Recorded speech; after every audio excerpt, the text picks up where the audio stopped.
og velkommen til den her guide. Det er en guide, der skulle hjælpe dig til at udfylde et karakterark i Afterworld. Det første vi gør, er vores personlige information. Den skal udfyldes til den allerøverste boks på Afterworld karakterarket. Det er her, du skriver dit navn, hvad køn du er, hvilken alder du har, din tidligere jobbeskrivelse, en nationalitet og hvilken uddannelse du har. De næste 4 bokse du har er din psyke. Du har 20 point, som du kan distribuere i de her 4 bokse, præcis som du har lyst til. Jeg vil nu gennemgå hver af de 4 emner her. Og den første, den hedder Courage. Det er mod. Det er, har du meget i den her, så vil du kunne i langt fleste tilfælde undgå at blive tvunget til at flygte i den skræmmende verden, som jo er Afterworld. Derimod har du meget få point i den her. Du er nærmest skide i bukserne, hvis du ser skyggen af kat. Den næste boks vi har, den hedder Instinct. Det er dine instinkter. Det er din krops 6. sans. Hvis du for eksempel er nødt til at finde vand, din karakter er tørstig, og så vil instinkt gå ind for at hjælpe dig med at sige, jamen, hvor er det en god idé at søge.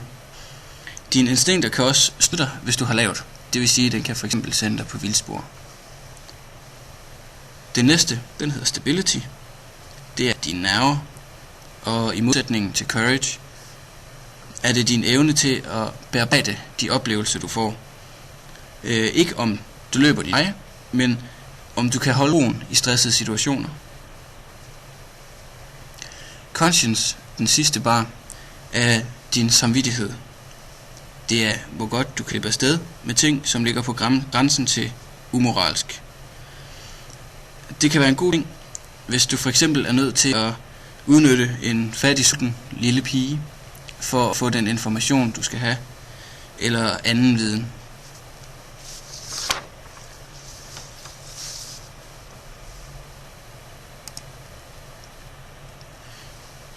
Det næste, vi går i gang med, det er Attributes. Det du starter med, det er, at vi skal have slået nogle tal, som er med til at definere din karakteres fysiske, mentale og sociale egenskaber. Den måde vi gør det på, er lidt kompliceret, så du skal holde godt ved nu. Du slår 4 6-sidede terninger til at starte med. Og så trækker du den mindste fra, det vil sige, hvis jeg slår en 3'er, en 5'er og 2 6'er, fjerner jeg 3'eren, og så har jeg det, vi kalder en basis attribute. Din basis attribute ganger du med 5, og skriver i en skråstreg bagved din basis. Nu har du det i procent. Det er vigtigt, at du skriver både din basis og din procent, fordi du kommer til at bruge begge tal senere. Når du har slået de her 4 6 terninger og fjernet den mindste, gentager du processen 4 gange for hver af de her bokse. Så du har 4 grupper af de her 4 gange terninger. Efter du har slået alle dine terninger, fjerner du så den gruppe, som du synes, du har fået dårligst i. Eller, ja, du kan selv vælge, hvilken gruppe du ønsker at fjerne.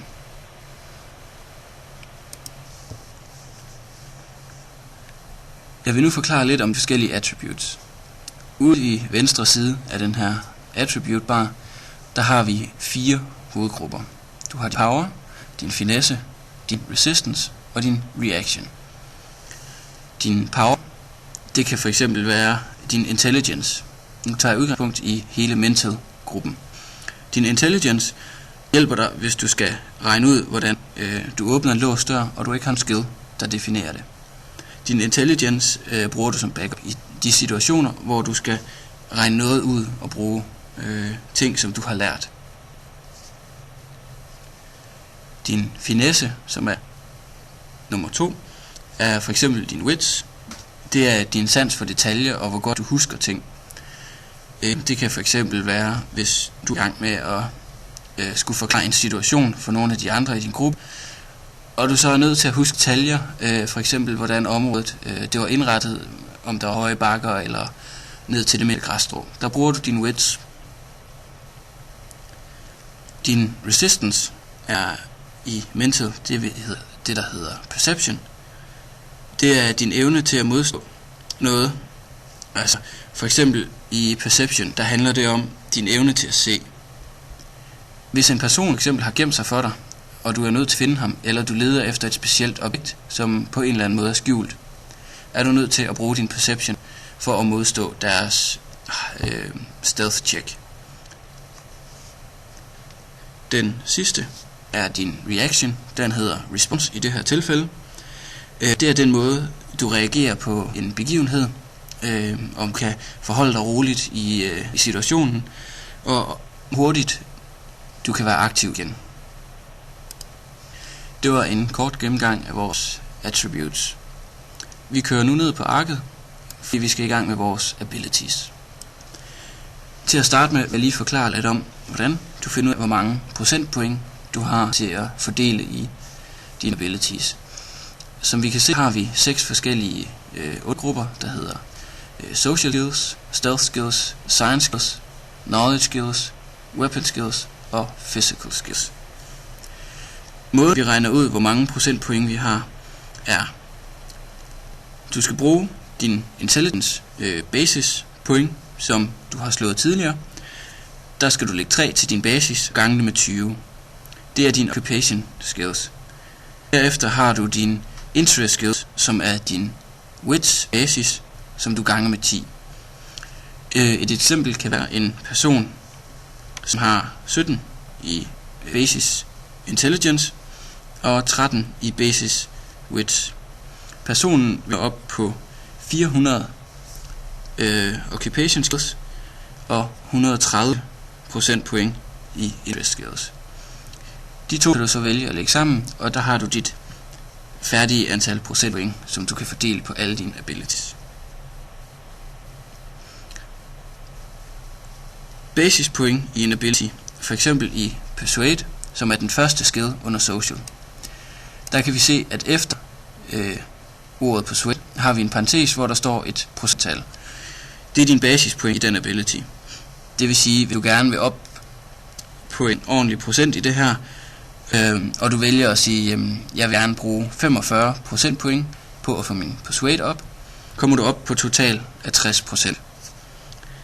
Hvis vi går ned i stealth, for eksempel, har vi en her, der hedder locksmith, hvor der kun står 1% efter. Det vil sige, at du skal bruge 59 procentpoint på at opnå den samme total. Godt. Nu kører vi længere ned på arket, og vi er nu helt nede i bunden. Vi går i gang med den bar herovre, der hedder perks and flaws. Det er fordele og fald i din karakter. En perk kunne for eksempel være, at du har ekstra godt syn, eller at du reagerer hurtigt, eller at du på anden vis har modificeret din krop til at have fordele. Flaws derimod er de fejl, der er i din krop, eller dit sind for en sags skyld. Det kan være, at du har nedsat synsfelt, eller at du er fysisk sløv. Eller i værste tilfælde, at du har gælder, og du ikke kan trække på land. Det næste, jeg vil forklare om, er den næste, der hedder encumbrance. Hvor meget kan din karakter holde til, før han bliver overlæsset? Det afhænger af din stamina, og der er en lille tabel, der hjælper dig med at finde ud af, hvor meget du kan holde at bære. Hvis du har 3-8 i basis stamina, kan du sætte et kryds ud for fight. Har du 9-13, kan du sætte et kryds ud for medium. Har du 14-18, kan du sætte et kryds ud for heavy. Godt. Nu hopper vi fra encumbrance over til damage bonus herover.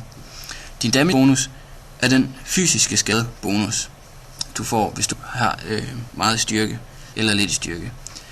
Som sagt afhænger det meget af, hvilken styrke du har, og der er en tabel her nederst på siden, som hjælper dig til at definere, hvilken damage bonus du har. Som sagt er det den fysiske skadebonus. Det vil sige, at på skydevåben hjælper din styrkebonus ikke, fordi at det nytter ikke noget, at du trykker hårdere på aftrækkeren. Det skader du altså ikke mere af. Derimod har du et sværd eller kniv i hånden, eller på anden måde